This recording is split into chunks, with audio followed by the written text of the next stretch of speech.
আমি শহীদ রাজ্জাক খানের ওয়াইফ। কি অভিযোগ কি আপনার?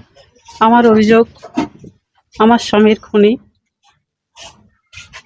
মানে যারা খুন করেছে এবং যারা করিয়েছে তাদেরকে এখনো ধরা যায়নি। যারা করেছে তাদেরকে ফিরিয়ে এনেছে।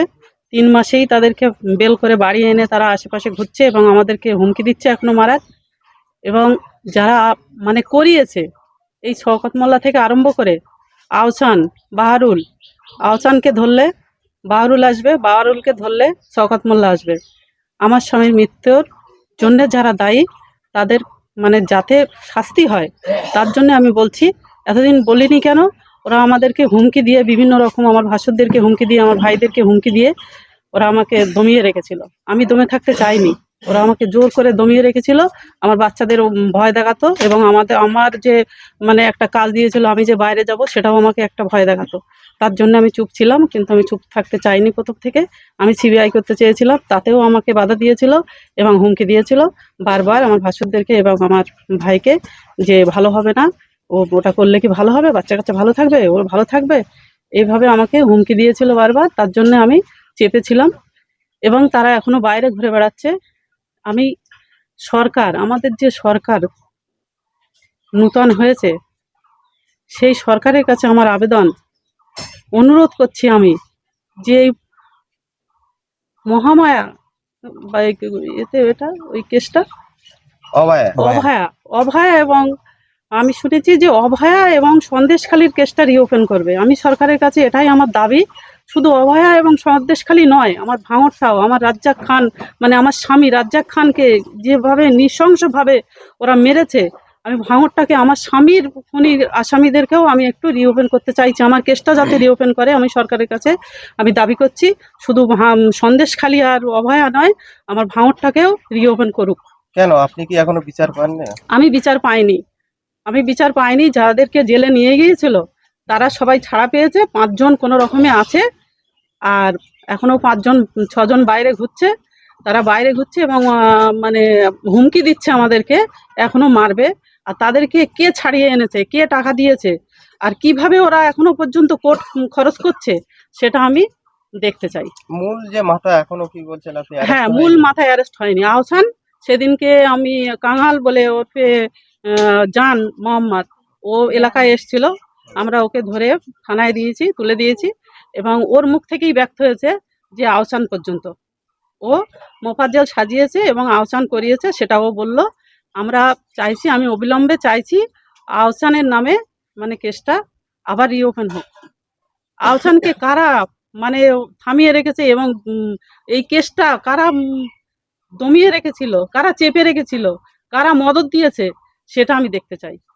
আহসানকে ধরলে শওকত আসবে, বাহারুল আসবে, সবাই আসবে। এই শওকত মোল্লা তো আপনার তো একটা চাকরি করিয়ে দিয়েছিল, সেই চাকরিটা কি এখন বহাল আছে? না, ও শওকত মোল্লা চিটিংবাজি করে গিয়েছে। ও নিজে একটা খুনি, আর ও সম্পূর্ণ আমাদের জীবনটা নিয়ে খেলা করলো। ও যদি ভাঙড়ে না আসতো তাহলে আমার স্বামীর জীবনটা যেত না। আরাবুলদার সাথে থাকলে আমার স্বামীর জীবনটা যেত না। ভাঙড়ে এসেই আমার স্বামীর জীবনটা চলে গেল এবং আমাদের সাথে সম্পূর্ণভাবে প্রতারণা করলো। আমাকে যে একটা চাকরি দিয়েছিল, চাকরির নাম করে চিটিংবাজি করেছে সরকার, সম্পূর্ণ সরকার আমার সাথে, মানে সরকার বলাটা ভুল, ওই বুড়িমা আমার সাথে চিটিংবাজি করলো। ওই বুড়িমা আমাকে বলেছিল, আমি এইসব চোরচাট্টাদের কথা শুনিনি, বিশ্বাস করিনি। আমি বুড়িমা আমাকে বলেছিল যে বুড়িমা বলতে ওই প্রাক্তন মুখ্যমন্ত্রী, প্রাক্তন মানে ওই মমতা দিদি যাকে বলা হয়, মমতা দিদি আমাকে বলেছিল যে তোমার চাকরিটা দিচ্ছি, 1 বছর তুমি ক্যাজুয়ালি থাকবে আর 1 বছর পর তোমার পার্মানেন্ট হবে।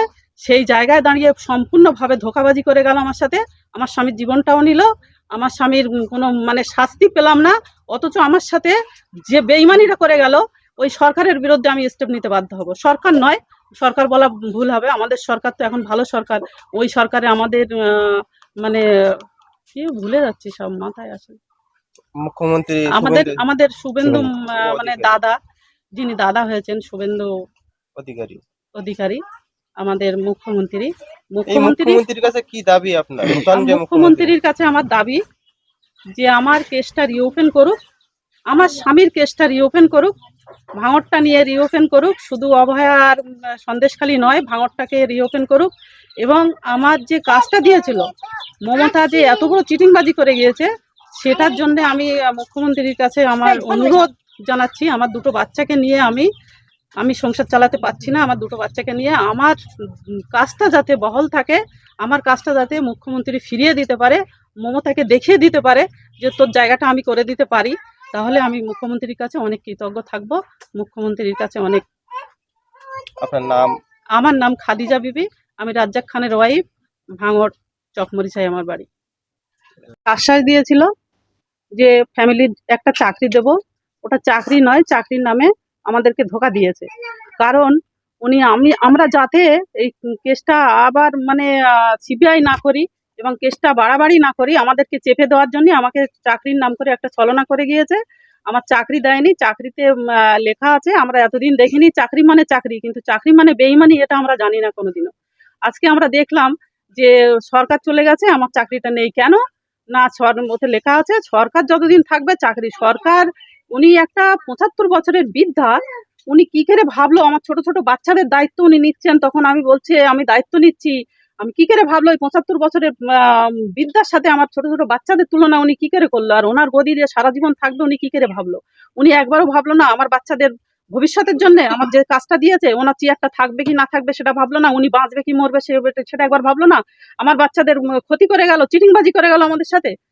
উনি কি করে ভেবেছে যে আমার মানে ছিটটা সারা জীবন আমি দখল করে রাখবো? উনি একটা বেঈমান। এই শওকত মোল্লা তো আপনার পুরো পরিবারের দায়িত্ব নিয়েছিল। সব ভুল কথা, মিথ্যা কথা, চিটিংবাজি। পুরো পরিবারের দায়িত্ব কিছুই নেয়নি। ও আমাদেরকে দায়িত্ব নেওয়ার হুমকি দিয়ে দমিয়ে রেখেছিল। কোনো কিছুই করেনি। এত কোটি কোটি টাকা ভোটে খরচ করেছে, কিন্তু আমার ছেলে মেয়ের ভর্তির জন্য টাকা চেয়েছে, কোনো রকমে দিল না। ১০,০০০ দিচ্ছি, ২০,০০০ দিচ্ছি করে মাত্র ৩০,০০০ টাকা আমাকে দিয়েছে। কোনো কোনো আমাদের উপকার করেনি। ও হুমকি দিয়ে ও নিজের জায়গাটা তৈরি করার জন্য, আমাদের মুখ চেপে রাখার জন্য এইসব আশ্বাস দিয়েছিল। এই নূতন যে সরকার, যে মুখ্যমন্ত্রী আছে শুভেন্দু অধিকারী, এই সরকারের কাছে নূতন যে সরকার কি দাবি হ্যাঁ, আপনার? সরকার তো অনেক ভালো ভালো কথা বলছে। কারণ সরকার যেভাবে কথা বলছে, আমাদের মানে দিদি কোনোদিন এইভাবে কথা আমরা বলতে দেখিনি। সরকার শুভেন্দু বাবু যেটা কথা বলছে যে ধর্ষণকারী মুখ্যমন্ত্রী, ধর্ষণকারী ওদেরকে আনবো এবং ফিনিশ করব, কোর্টে পাঠাবো না। এই কথাটা দিদির কাছে কোনোদিন শুনিনি। তার জন্যে মানে এলাকায় ধর্ষণকারী এবং খুনের চাপ বেশি হয়েছে।